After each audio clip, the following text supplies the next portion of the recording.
სურსათის ეროვნული სააგენტო ნაყინის მწარმოებელთა შემოწმებას აგრძელებს. კვლევა სალმონელაზე, ლისტერიასა და ტრანსცხიმებზე კეთდება. შემოწმებული 130 ნიმუშიდან კანონმდებლობით დადგენილ ნორმებს შეესაბამება ყველა. მარიამ მელაშვილის სიუჟეტი. ზაფხულის ცხელ დღეებში ისეთ დესერტზე, როგორც ნაყინია, მოთხოვნა განსაკუთრებით იზრდება. სწორედ ამიტომ სურსათის ეროვნული სააგენტო მთელი საქართველოს მასშტაბით ნაყინის ხარისხს და მის ვარგისიანობას ამოწმებს.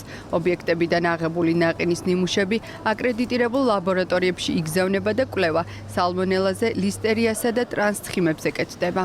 წლიური პროგრამის ფარგლებში ერთ-ერთი ნაყინის რეალიზაცია ობიექტიდან ხორციელდება ნიმუშის აღება სალმონელას კვლევაზე, რომელიც გადაეცემა ლაბორატორიას.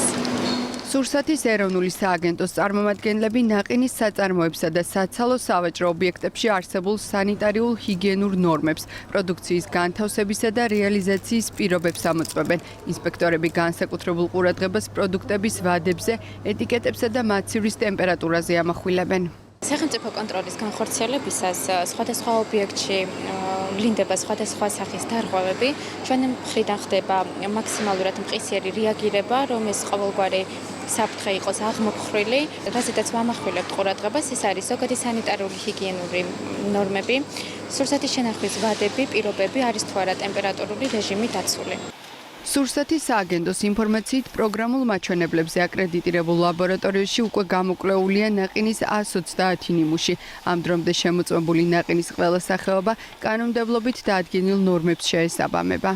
წელს აკრედიტირებულ ლაბორატორიაში გამოკვლეული იქნა უკვე ნაყინის 130-ზე მეტი ნიმუში სალმონელაზე, ლისტერიაზე და ტრანსცხიმების შემცველობასთან დაკავშირებით. დარღვევა არც ერთ შემთხვევაში არ გამოვლენილა და ასევე სააგენტო წლის ბოლომდე გეგმავს დამატებით 50 ნიმუშის კვლევას შესაბამის მაჩვენებლებზე.